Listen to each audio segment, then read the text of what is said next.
Hello hello tout le monde, j'espère que vous allez bien. Nous retrouvons pour l'étape du tour féminin entre Remont et Torgon que je vais vous résumer avec mes images tournées sur place. Une étape de 110 km pour 2200 mètres de dénivelé. Et justement nous sommes dans la montée de Torgon du côté de Bonne-Année à 8 km du sommet pour les voir passer. Pour l'instant ce sont les résidents du Centre mondial du cyclisme qui ouvrent la route. Au col d'Emos, Yolanda Neff récolte les 12 points attribués pour le maillot de la montagne. Et dans la descente, 3 coureuses se dégagent. Anna Schalker de la SD Works, Amber Craig de la Jumbo Visma et Sylvia Persico du team UAE. La SD Works, en fine tacticienne, a placé Anna dans le but de faire travailler les autres équipes. C'est surtout l'équipe Canyon SRAM Racing de Katarzyna Niewedoma qui va prendre la chasse à son compte, comme vous allez pouvoir le constater. Le fait de ces mouvements de course font que les coureuses arrivent bien plus vite que l'horaire le plus rapide. Nous les apercevons tout juste sur la longue route en face de nous. Dans le début de cette montée, Amber Craig va très vite perdre le contact avec ses deux compagnes d'échappée.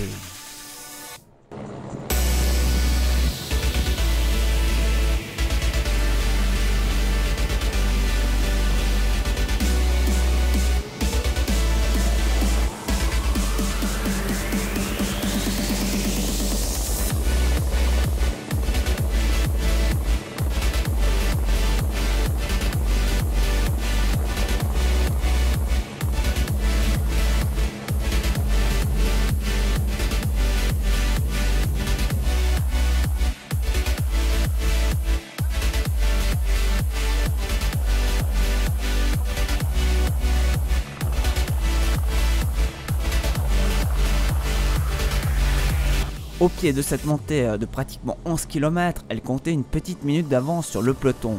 Cette avance va rapidement se réduire sous l'impulsion d'Antonia Niedermayer de l'équipe Canyon SRAM Racing. Elle ne compte plus que 42 secondes d'avance après seulement 3,5 km d'ascension. Le but principal pour Anna est de faire travailler les autres équipes. Quant à Persico, ses objectifs sont peut-être tout autres.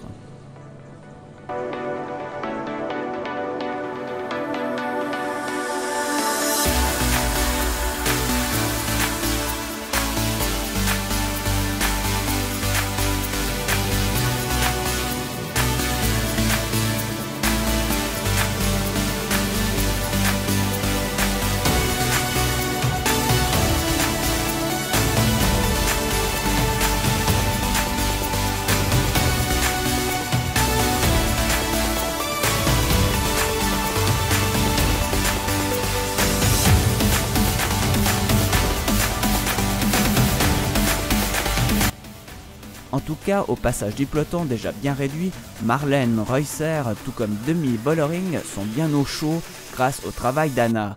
Quant à notre Suissesse Yolanda Neff, cela commence à devenir trop difficile. Elle qui vient du VTT, où dans sa discipline les efforts sont beaucoup plus courts. Elle lâche juste devant nos yeux, je l'encourage mais cela ne suffit pas. Elle perd inexorablement le contact pour laisser filer le peloton des favorites.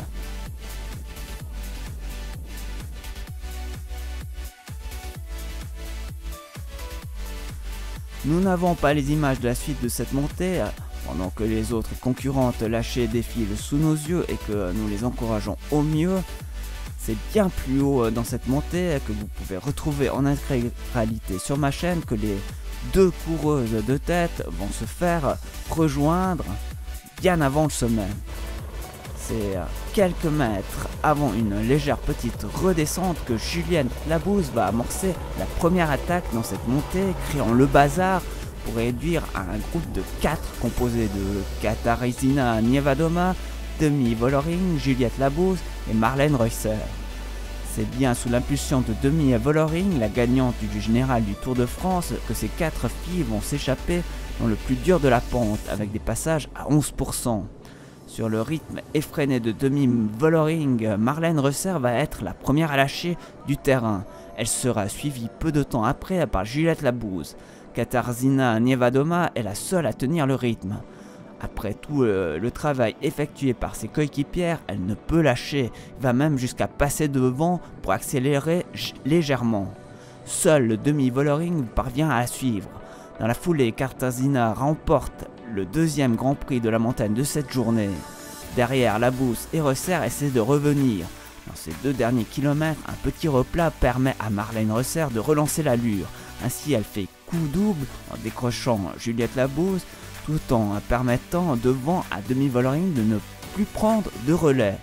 Katarzyna Nevadoma n'a pas d'autre choix que de continuer à rouler si elle ne veut pas être prise en sandwich entre 2 coureuses de la SD Works et prendre le risque de tout perdre. Dans ce dernier kilomètre, les coureuses retrouvent une légère descente avant d'attaquer un faux plat montant, puis un léger replat et une légère remontée avant de conclure dans un court faux plat descendant jusqu'à la ligne d'arrivée. Malheureusement, Marlène Reusser n'est pas parvenue à revenir sur les 2 concurrentes. Demi-Vollering va user de toute sa puissance pour passer en tête et ainsi remporter cette étape devant Katarzyna Nevadoma. Marlène Reusser prend une belle 3e place, complétant ainsi le podium. Juliette Labous arrive juste derrière, suivie de Niam Fischer-Black. Sylvia Persico, qui malgré son échappée termine à une belle 6e place, tout comme Anna Schalkler qui prend la 9e place malgré son échappée. Quant à Ashley Moolman-Passio, victorieuse de la première édition en 2022, elle prend la 13e place de cette étape. Demi-Vollering, en remportant cette étape, prend le maillot de leader. Les écarts sont encore très faibles et tout pourrait se jouer dans la dernière étape qui se déroulait le 17/9/2023. Tout dépend quand vous regardez cette vidéo. Je vous laisse avec les dernières coureuses de ce Tour de Romandie féminin 2023 qui ne déméritent pas car la plupart ne sont pas de pures grimpeuses. Et je peux vous confirmer que cela roule tout de même très très vite. Certaines roulent seules, d'autres en petits groupes.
Vous pouvez apercevoir en contrebas le gruppetto, bien plus fourni que le peloton principal.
Elle roule tout de même sur un bon rythme, car il y a des délais à respecter, il ne faut pas l'oublier.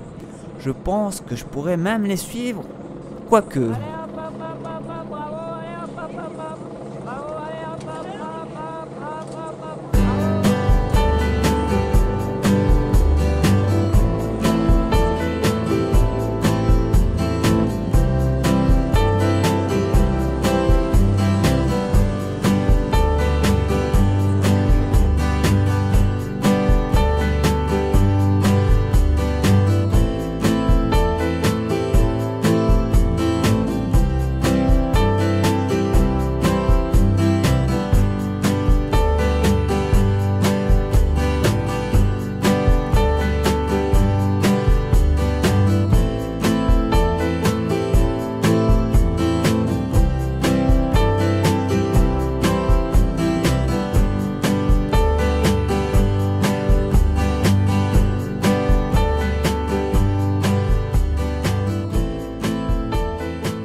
Nous retrouvons la leader avec son maillot jaune, Sofia Pertizzolo, qui lors de la première étape a coiffé la coureuse Karina Schrempf sur la ligne, elle qui pensait avoir gagné, qui avait pratiquement commencé à lever les bras jusqu'à quand elle voit débouler Sofia à ses côtés. Malheureusement, la sprinteuse du team UAE ne semble pas être sur son terrain.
Nous voyons la dernière coureuse juste devant la voiture balai, concluant ainsi cette étape.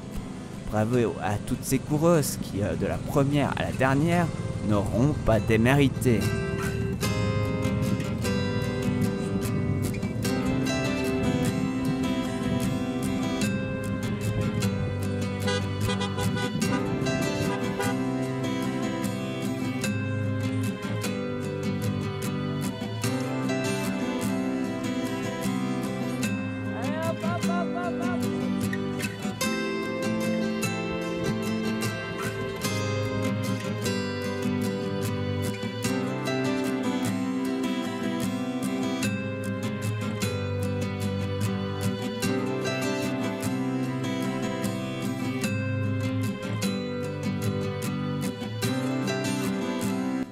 Moi je vous remercie de m'avoir suivi et je vous retrouve très vite dans cette même montée avec une petite vidéo spéciale qui à la base n'était pas du tout prévue. D'ici là, portez-vous bien, roulez bien, salut, bye bye.